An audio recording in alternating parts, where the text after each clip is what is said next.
고요한 새벽 타인을 위한 목록. 새벽 5시 알람이 울렸습니다.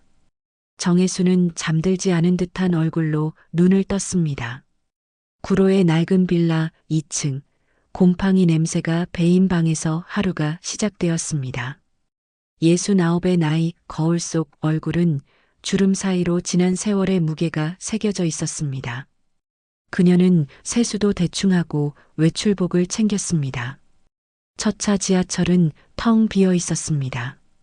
혜수는 구석자리에 앉아 창밖을 바라봤습니다. 어둠 속을 달리는 전철안, 형광등 불빛만이 그녀의 얼굴을 차갑게 비쳤습니다. 오늘은 빨래 돌리고, 민재 밥 먹이고, 마트 가야지. 혼잣말처럼 중얼거렸습니다.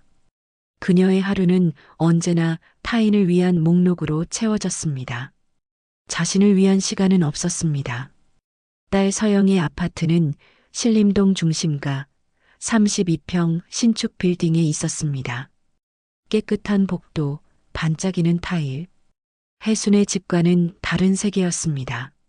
그녀는 초인종을 누르기 전 옷매무새를 가다듬었습니다. 어머님, 오셨어요? 사위 준호가 문을 열었습니다. 인사는 정중했지만 눈빛은 차가웠습니다. 혜수는 그 온도를 느꼈지만 애써 모른 척했습니다. 민재 아직 안 일어났지? 내가 밥 해줄게. 아, 괜찮습니다. 제가 나중에 시켜 먹으려고요. 시켜 먹으면 애한테 안 좋아. 내가 할게. 혜수는 거실을 지나 주방으로 향했습니다. 준호의 불편한 시선이 등 뒤에서 느껴졌지만 그녀는 듣지 않으려 했습니다. 냉장고를 열자 신선한 채소, 고급 고기, 수입 과일이 가득했습니다. 혜수는 계란과 김치를 꺼내 손주 아침을 준비했습니다. 할미, 4살 민재가 방에서 뛰어나왔습니다. 혜순의 얼굴에 처음으로 미소가 번졌습니다. 아이는 그녀의 다리에 매달렸고 혜순은 그 작은 몸을 끌어안았습니다. 우리 민재, 잘 잤어? 응. 할미 오늘도 왔어? 그럼 할미가 밥 해줄게. 와, 아이의 환호성이 그녀의 존재 이유였습니다. 이 순간만큼은 자신이 필요한 사람이라고 느꼈습니다. 식사를 마친 뒤 혜수는 설거지를 하고 빨래를 돌렸습니다. 거실 바닥을 닦고 화장실을 청소했습니다. 서영은 침실에서 나오지 않았습니다. 준호는 거실 소파에 앉아 스마트폰만 들여다봤습니다. 내가 다 해놨어. 걱정 마. 혜순이 말했지만 준호는 고개도 들지 않았습니다. 네, 수고하셨습니다. 기계적인 대답이었습니다. 감사가 아니라 업무 보고에 대한 응답 같았습니다. 오후가 되자 서영이 나왔습니다. 딸의 얼굴은 피곤해 보였습니다. 혜수는 따뜻한 차를 내밀었습니다. 서영아, 얼굴이 안 좋네. 어디 아파? 아니야. 엄마 그냥 좀 피곤해서. 그래. 그럼 엄마는 이만 갈. 응, 조심히 가. 딸의 목소리에는 거리가 있었습니다. 혜수는 그 거리를 좁히려 애썼지만 보이지 않는 벽이 가로막았습니다. 혜수는 현관에서 신발을 신으며 거실을 돌아봤습니다. 깨끗하게 정돈된 집, 자신의 손때가 묻은 공간. 하지만 그녀의 자리는 없었습니다. 지하철을 타고 돌아오는 길 혜수는 창밖을 멍하니 바라봤습니다. 저녁 무렵의 서울은 불빛으로 가득했지만 그녀에게는 자신만의 빛나는 창문이 없었습니다. 빌라에 도착해 문을 열자 어둠이 그녀를 맞았습니다. 전등을 켜고 냉장고를 열었습니다. 김치 한 통, 계란 서너 개, 묵은 두부. 딸의 냉장고 안은 대조적이었습니다. 혜수는 라면을 끓였습니다. 식탁에 앉아 라면을 먹는데 눈물이 났습니다. 이유도 모른 채 눈물이 흘러내렸습니다. 그녀는 젓가락을 놓고 얼굴을 감쌌습니다. 내가 뭐 하는 거지? 중얼거림이 빈 방에 울렸습니다. 대답은 없었습니다.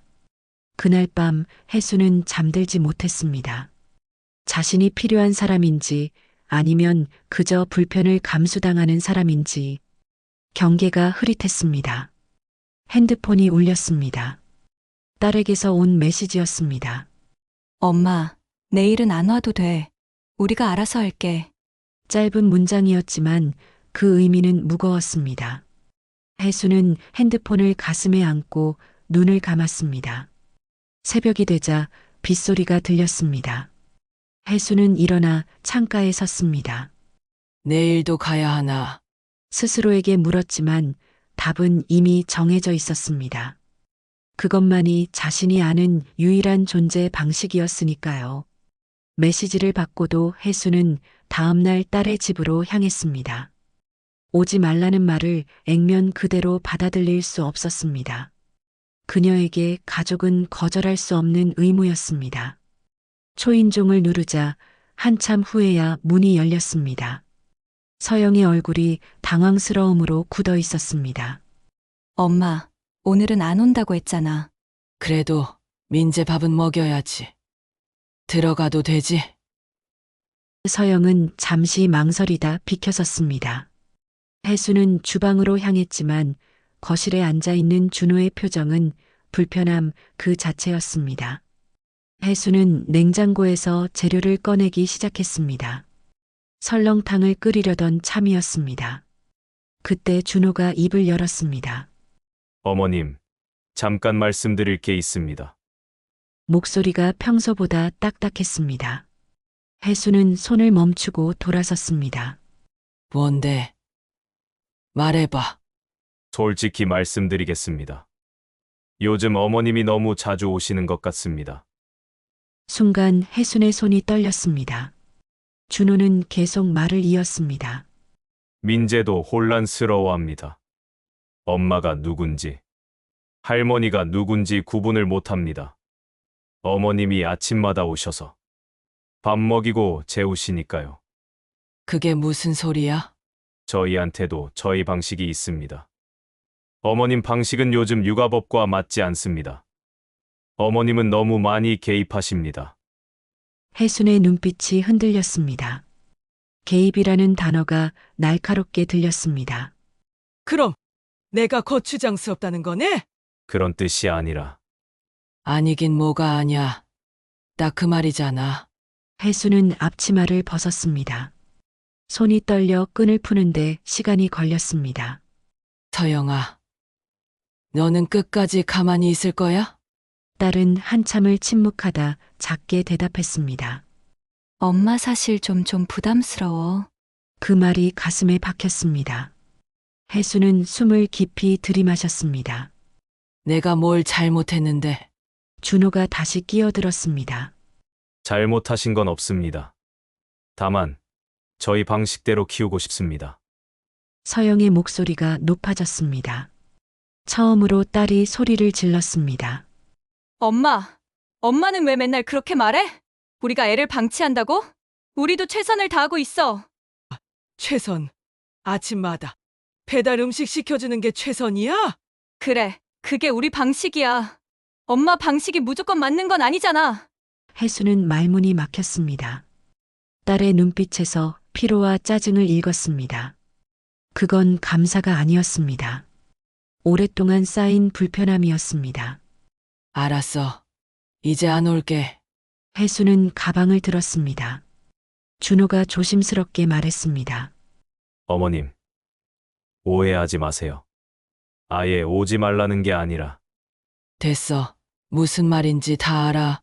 현관으로 향하는데 민재가 방에서 나왔습니다. 할미, 어디 가?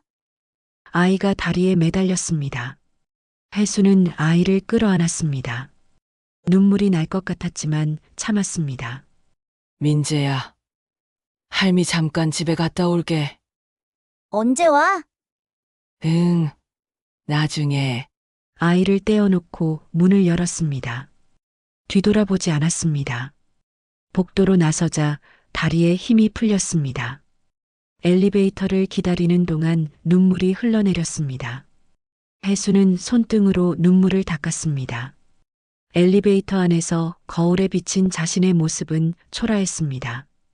지하철역까지 걸어가는 길, 다리가 후들거렸습니다.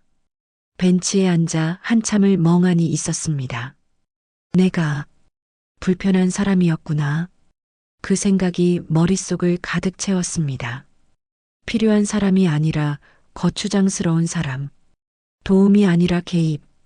사랑이 아니라 부담. 집에 돌아와 소파에 주저앉았습니다. 텔레비전을 켰지만 무슨 내용인지 들어오지 않았습니다. 핸드폰이 울렸습니다. 서영에게서 온 메시지였습니다. 엄마, 오늘은 미안했어. 근데 우리 말도 좀 이해해줘. 엄마도 쉬었으면 좋겠어. 혜수는 답장을 쓰려다 멈췄습니다. 무슨 말을 해야 할지 몰랐습니다. 소파에 누워 천장만 바라봤습니다. 어둠이 방을 채웠고 혜수는 그 어둠 속에 그대로 잠겼습니다. 자신의 자리가 정말로 어디에도 없다는 생각만이 선명해졌습니다. 일주일이 지났습니다. 혜수는 집 밖으로 나가지 않았습니다. 커튼을 치고 전화도 받지 않았습니다. 냉장고에 남은 것들로 끼니를 때웠습니다. 서영에게서 메시지가 몇 통 왔습니다. 답장하지 않았습니다. 소파에 누워 천장만 바라보는 시간이 많아졌습니다. 내가 뭐 하는 거지?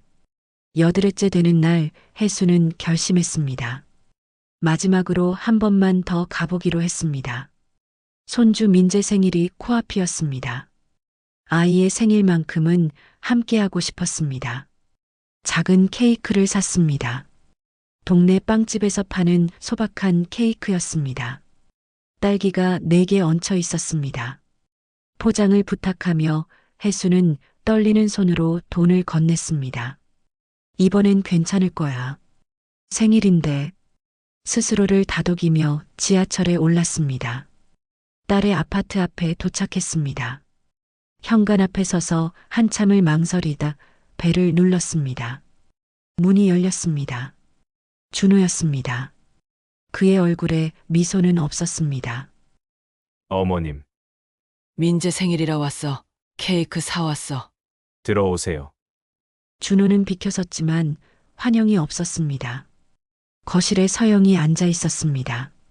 딸은 혜순을 보더니 고개를 돌렸습니다. 서영아. 민재는 방에서 놀고 있어. 짧고 건조한 대답이었습니다. 혜수는 케이크를 식탁에 놓았습니다. 어색한 침묵이 흘렀습니다.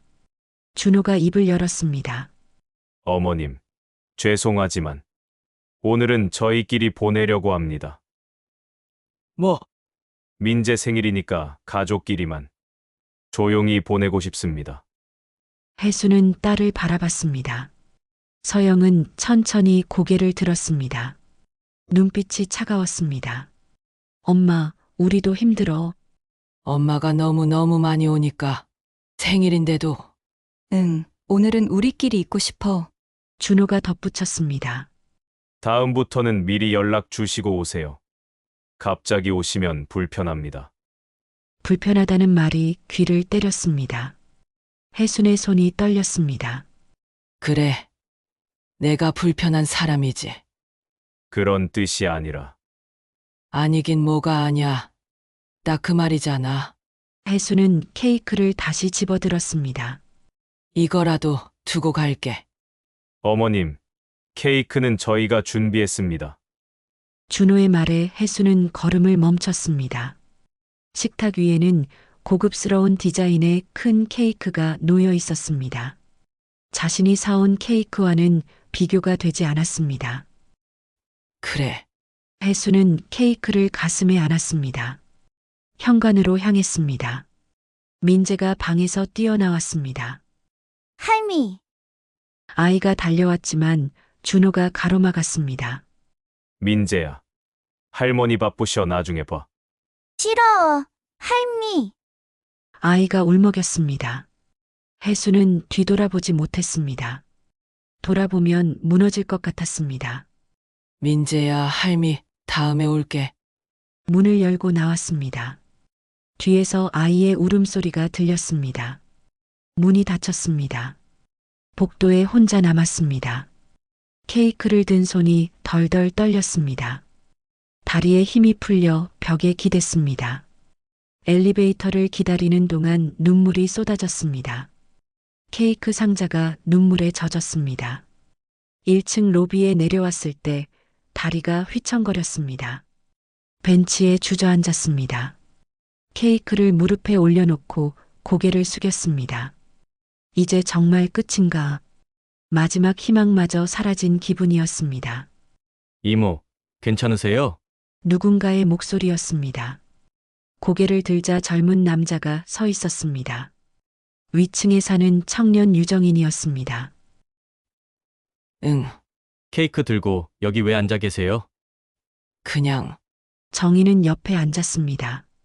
아무 말 없이 함께 있어 주었습니다. 이모, 집에 가세요. 제가 모셔다 드릴게요. 혜수는 고개를 끄덕였습니다. 정인이 팔을 잡아주었습니다. 천천히요.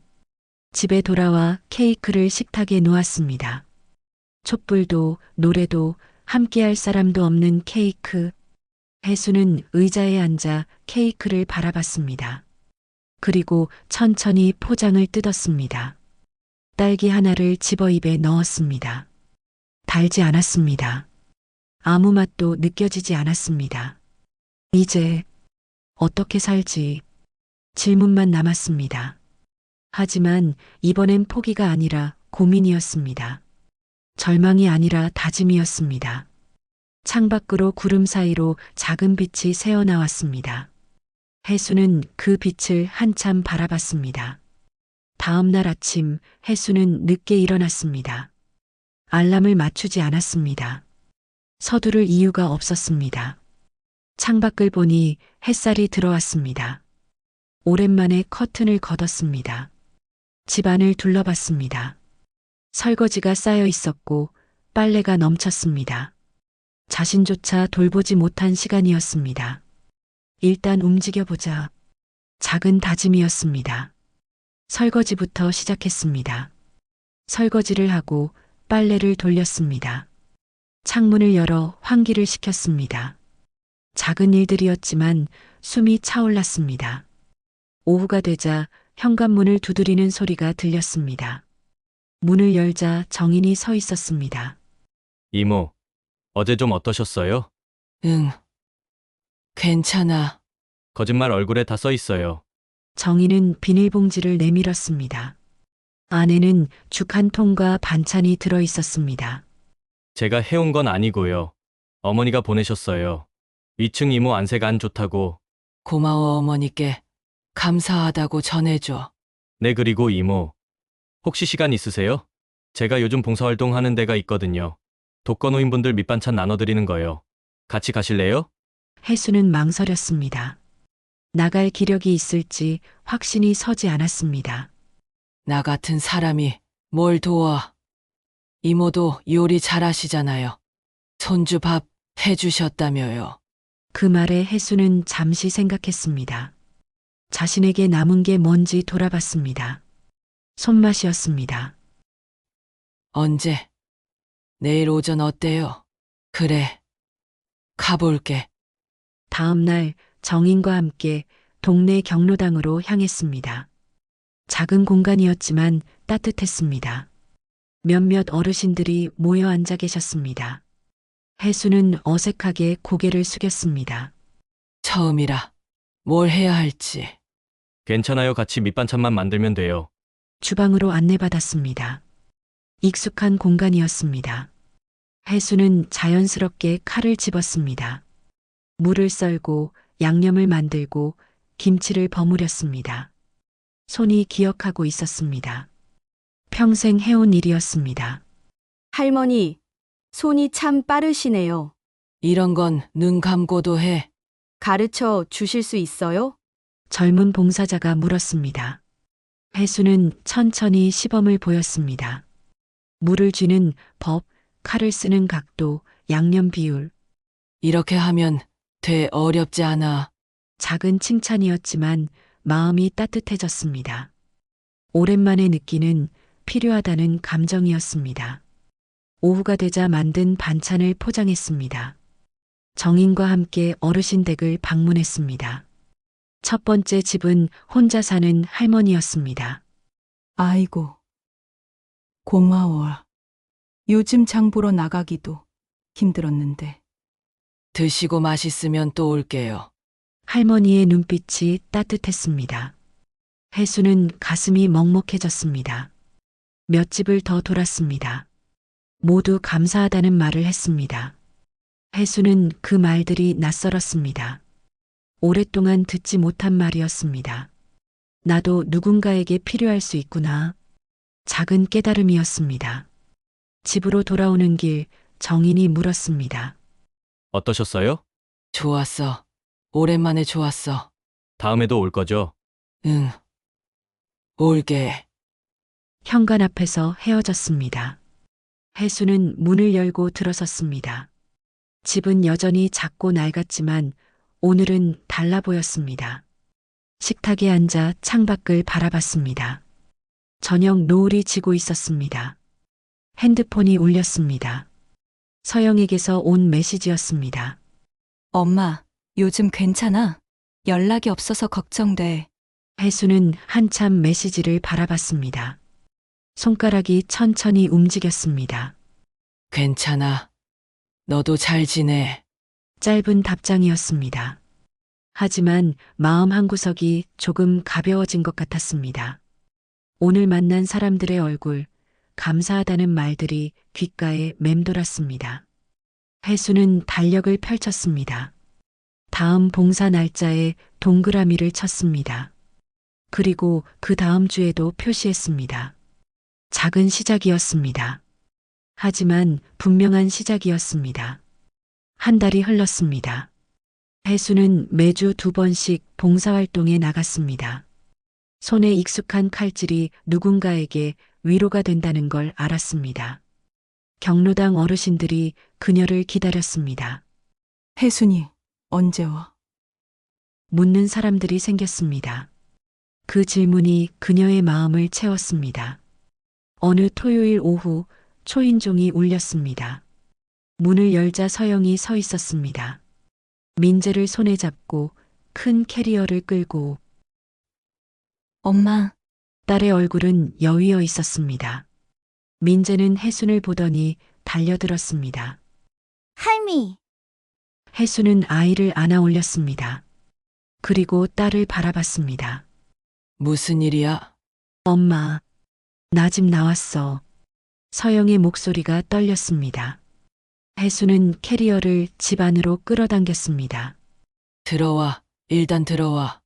거실로 들어온 서영은 소파에 주저앉았습니다. 혜수는 차를 끓였습니다. 보리차였습니다. 마시고 천천히 말해. 서영이 찻잔을 두 손으로 감쌌습니다. 한참을 그렇게 있다가 입을 열었습니다.